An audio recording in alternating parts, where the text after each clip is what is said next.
some episodes in the life of the Apostle Peter. Going to be looking at these from the Gospel of John.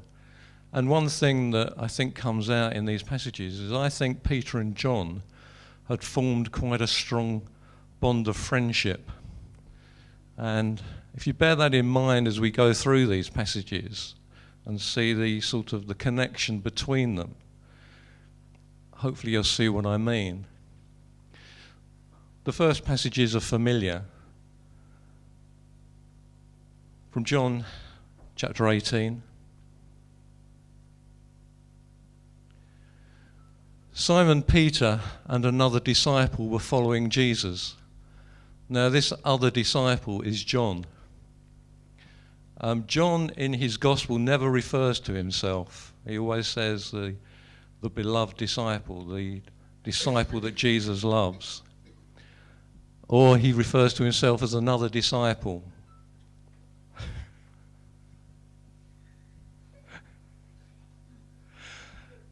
Simon Peter and John were following Jesus. Notice they were following Jesus. Because this disciple was known to the high priest, he went with Jesus into the high priest's courtyard. Now the background of this story is Jesus has been arrested. So Peter and John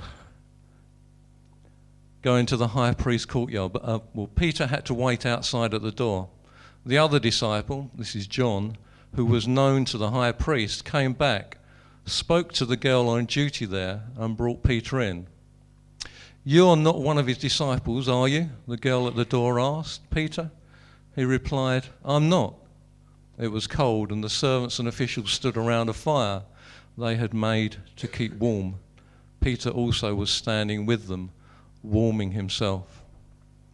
Something to know about this is John knew the high priest, and this allowed him to go into the high priest's courtyard.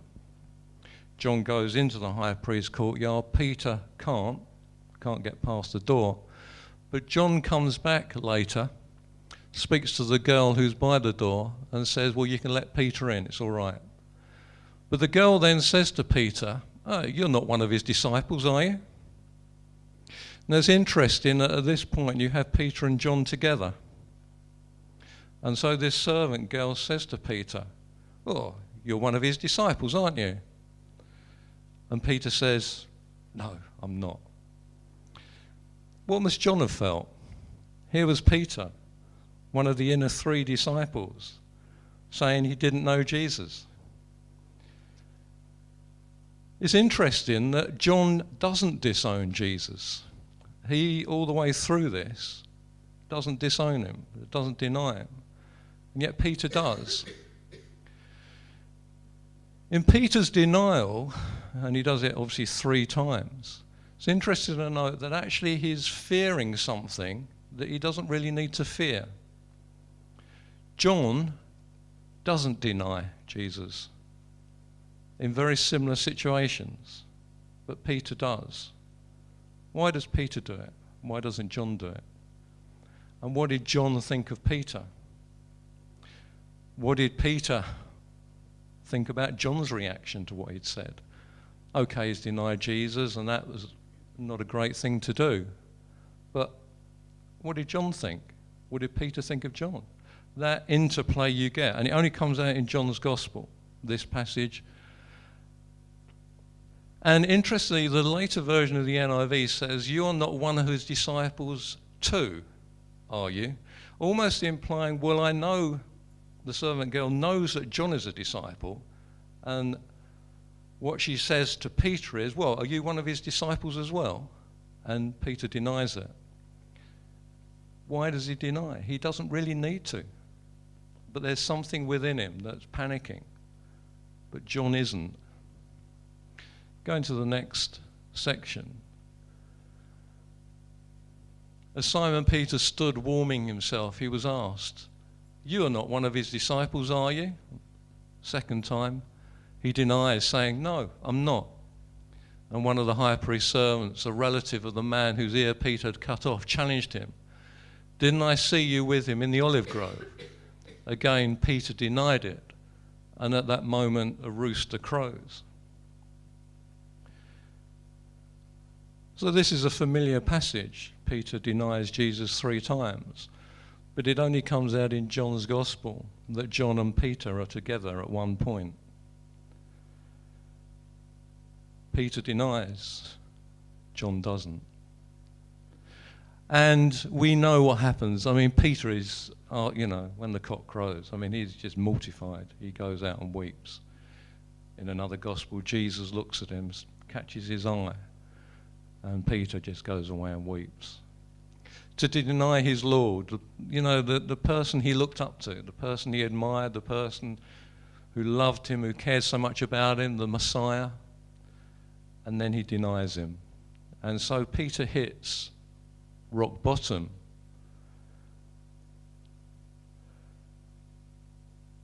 We then go on, and Jesus rises again. And it's recorded in various places that Peter was probably appeared to by Jesus on about 2 or 3 different occasions. One, it seems to be on his own, although not much record is given to it. So there's some debate over to when Jesus appeared to him. But certainly he would have appeared to Jesus with the other disciples in the locked door room. Once when Thomas isn't there, and then when Thomas is there 8 days later. So Jesus has actually been with Peter on other occasions. But we now come to this particular occasion, and again, this will be familiar to you. But this is perhaps the 4th occasion where Jesus is with Peter. Various people have been out fishing, they don't catch anything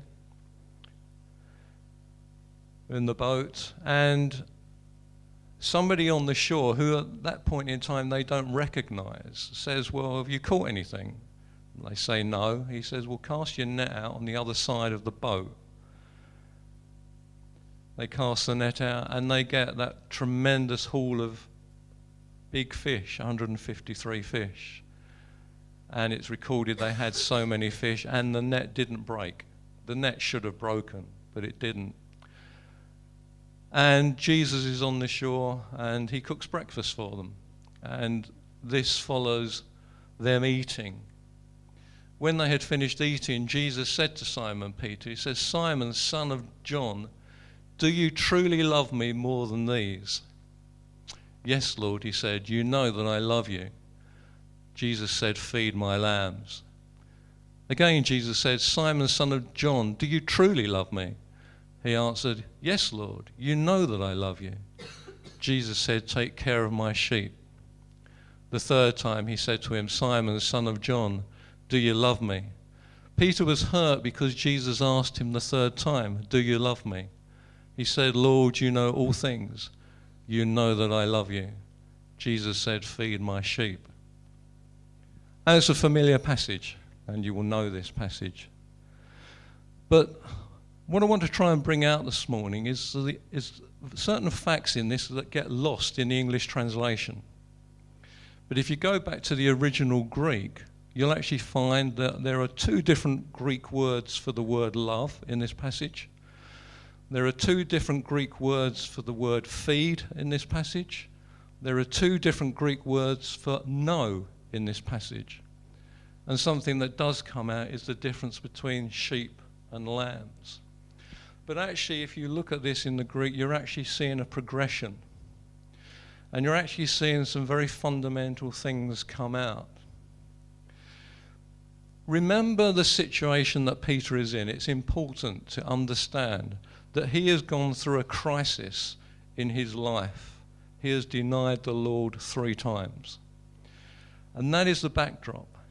Peter, this man who was always very quick to speak, always very quick to put his foot in it, always very quick to have an answer, have something to say, has denied the Lord.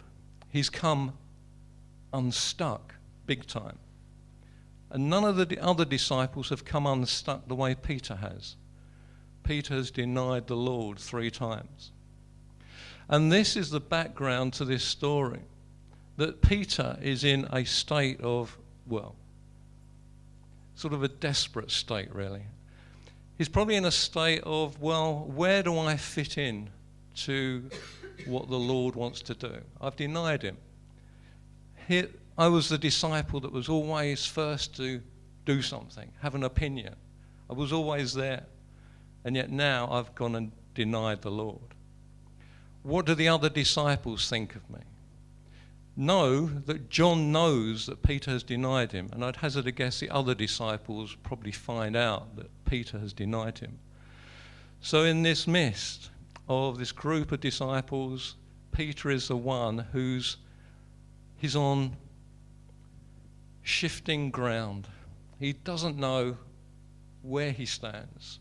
He doesn't know what his future holds. He knows that he's denied the Lord, and that has really affected his life.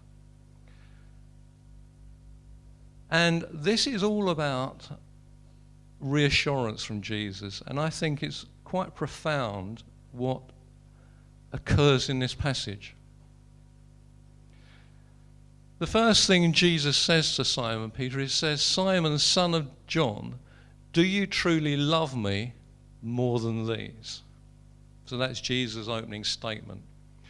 And the word for love here is the word agape. It's the highest form of love. It's God's type of love. Do you agape me more than these other disciples? Do you love me more than these disciples? And is your love for me the highest type of love you can have? Jesus' question to Peter. Now, Peter has learnt a lot, and his arrogance has gone. His pride has gone. He knows he's not the same Peter of some time earlier. And notice Peter's reply. He says, "Yes, Lord, you know that I love you." And the love here is phileo. It's a brotherly love. Jesus has said to him, "Do you love me with God's love, the agape love?" And and he's being incredibly honest now. It's a time of a sort of reality check for him. He says, "Lord, you know that I have a real brotherly love for you. You know what's happened. You know that when crunch came to crunch, I denied you. But you know that I love you. I love you with this brotherly love. I can't claim to love you with the type of love that you have demonstrated to me." What must have been going through Peter's mind is the type of love Jesus has shown me, going to the cross, enduring all that type of love that lays down your life for somebody else. Peter knows that he cannot reciprocate that type of love to the Lord. It's too big for him.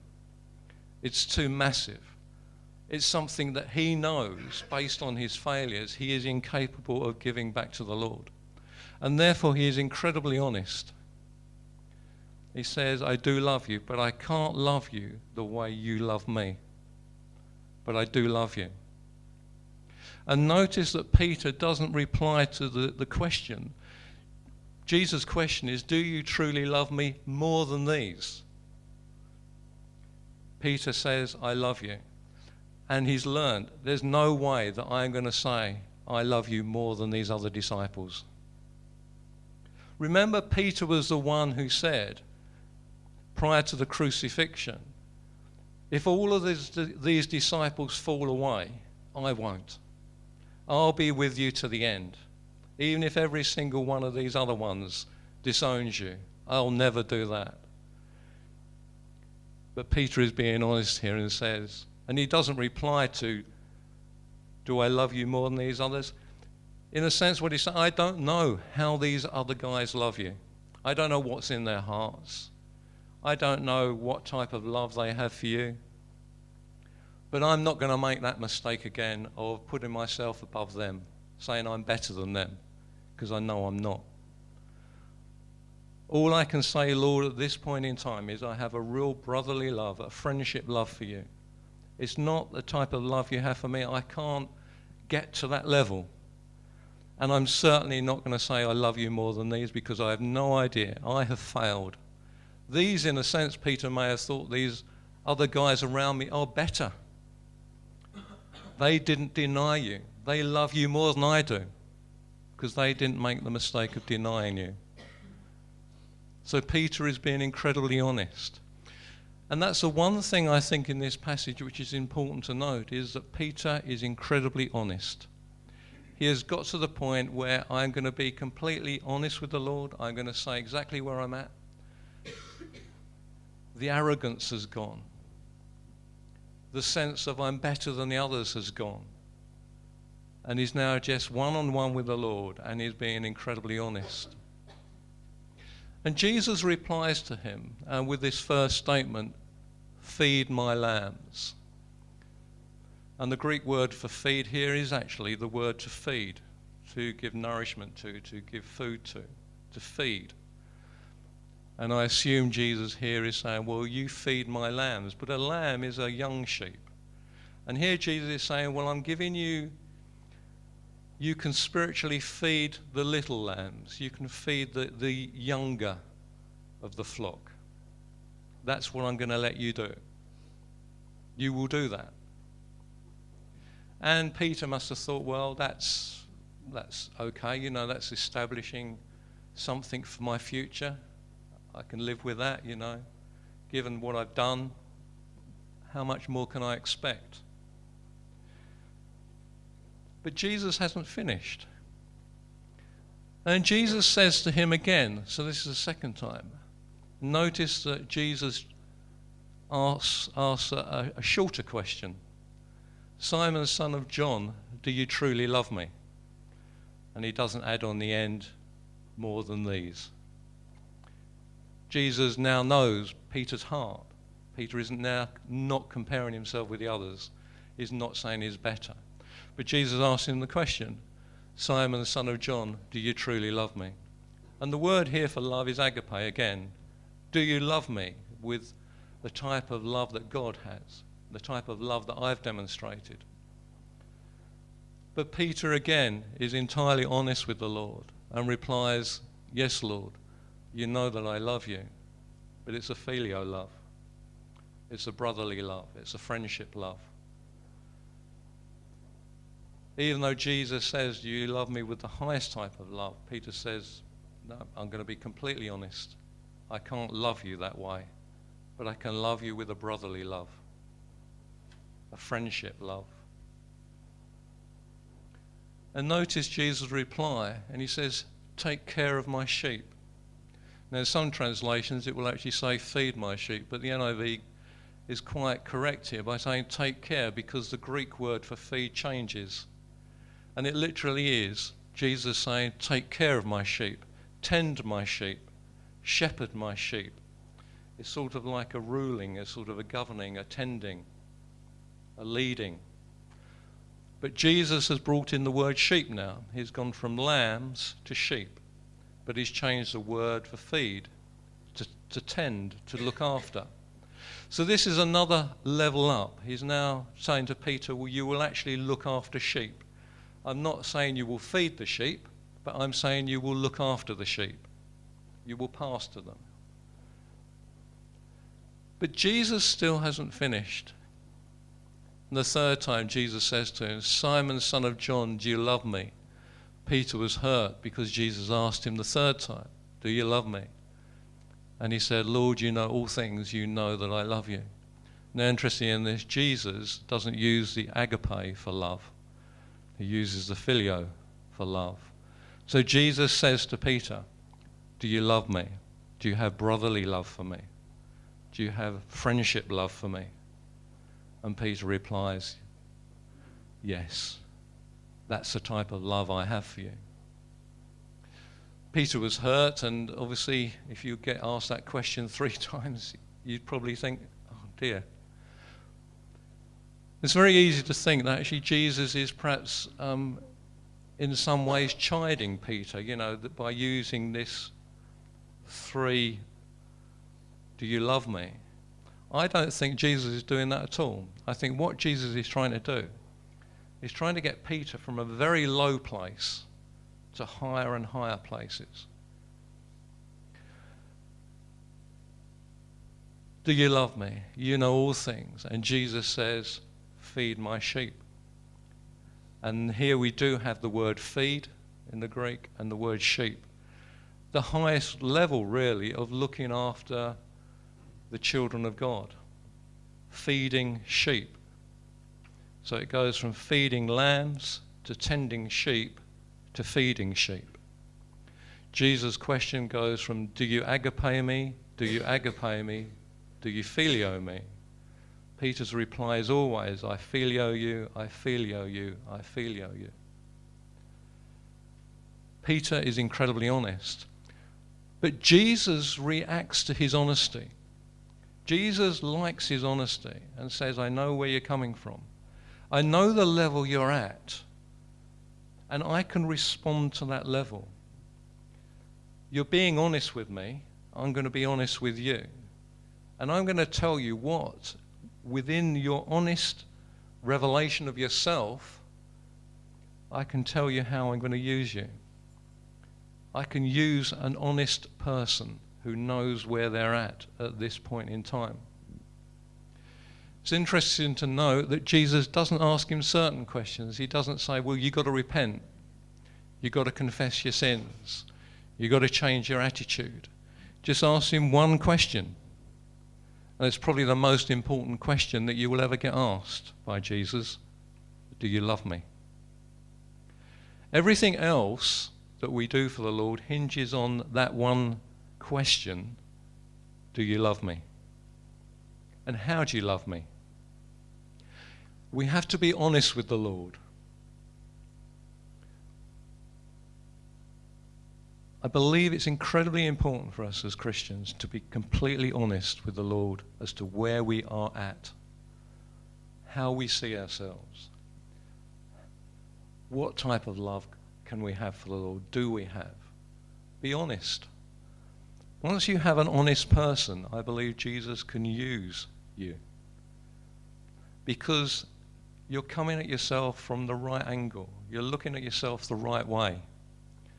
You're not looking at yourself with an arrogance or a pride. You're not looking at yourself based on how you see others. You're not actually too humble. An honest estimation of yourself. And the Apostle Paul in Romans says that's what we should have of ourselves, an honest estimation of ourselves. It's interesting here that there are two different Greek words for know. Peter says, Lord, you know all things. You know that I love you. The first know is actually a sort of a perceptual love, a recognition, an understanding type knowledge. But the second knowing is a very deep knowing. It's a very intimate knowing. And what Peter is saying here is, Lord, you know, you understand all things. You are really familiar. You really know based on experience that I love you. Based on all the time we've been together, you know my heart. You know where I'm at. And Peter, as I say, has become incredibly honest. But that's the rapport you get here. And in many senses, the English doesn't do it justice. We come into the next couple of verses. So Jesus has had this dialogue with Peter. Then he goes on to tell him, and he goes on to tell Peter the future, his future. And he says, I tell you the truth. And whenever Jesus prefixes something with I tell you the truth, or truly, truly, verily, verily, this is certain. This is what's going to happen. This is a fact. No argument about what's happening. And he says to Peter, he says, when you were young, you dressed yourself, went where you wanted. But when you are old, you will stretch out your hands, someone else will dress you and lead you where you do not want to go. Jesus said this to indicate the kind of death by which Peter would glorify God. Then he said to him, follow me. Question, would you want to know your future? Would you want to know how you die? This is an inglorious death in many senses. And yet, when I was reading this, I thought, well, would I want to know what happens? You know, if it's bit horrible. Would I want to know that? Surely ignorance is bliss in this type of situation. So why does Jesus tell him? Very specific. Says, truly, this is what's going to happen. It's set in stone. This is the end of your life. This is what's going to happen. Would you want to know it? I personally not sure I'd want to. But I think, as I reflected on this, this is the most wonderful verse that Peter could have heard. I'll explain why. He had denied the Lord. His whole credibility as an apostle is on very shaky ground. And the Lord has had a dialogue with him and sort of said, well, feed my sheep. But Peter maybe is still uncertain. Maybe he's not sure. Well, what's going through his mind? He might have thought to himself, well, if I've denied the Lord 3 times, and I've done it once, I could do that again at some point in the future. That could happen. How is God going to use me? I've denied him. Do I have a future amongst the apostles? Do I now have to be demoted as an apostle? Am I going to make mistakes in the future where I deny the Lord? Am I up to the task of feeding the sheep? And all these things, and many other things, must have been going through Peter's mind. But notice, and I think Peter, if he'd have taken these words of the Lord, and I bet he'd logged these in his brain, if he'd have continually thought on these words, he would have been incredibly motivated by them, incredibly encouraged by them, incredibly built up by them. They would have been something of real significance to him. And let me show you why. I'll tell you the truth, when you were younger, you dressed yourself and went where you wanted, but when you are old, you will stretch out your hands. Now notice this, when you are old, you're going to live to an old age. That must have been very encouraging to Peter. You're going to get old. You're going to have an old age.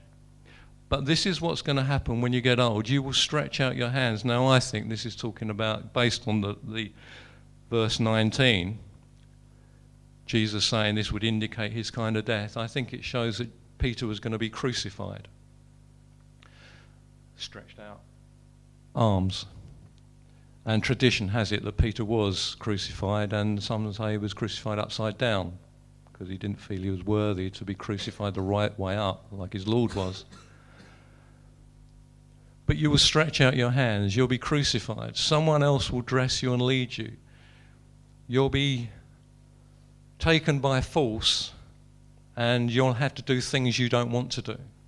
And if you think about what happened to Jesus, that will involve sort of going before the courts, before Pilate, before Herod, being pushed where he didn't want to go, being forced by people he didn't want to be forced by. You think of the soldiers who flogged him. And this is all encompassed in this. But Peter has been told, this is how you're going to die, and you'll die when you're old. Now bear in mind that Peter went through some pretty rough times. If you look at the Acts of the Apostles, he was put in prison. And Peter, when he was in prison, must have thought to himself, well, this is the end of my life. And it happens quite early on in the book of Acts, so not very long after Jesus ascended. But Peter could hang on to that. I'm in prison. I'm not old. I'm going to be old.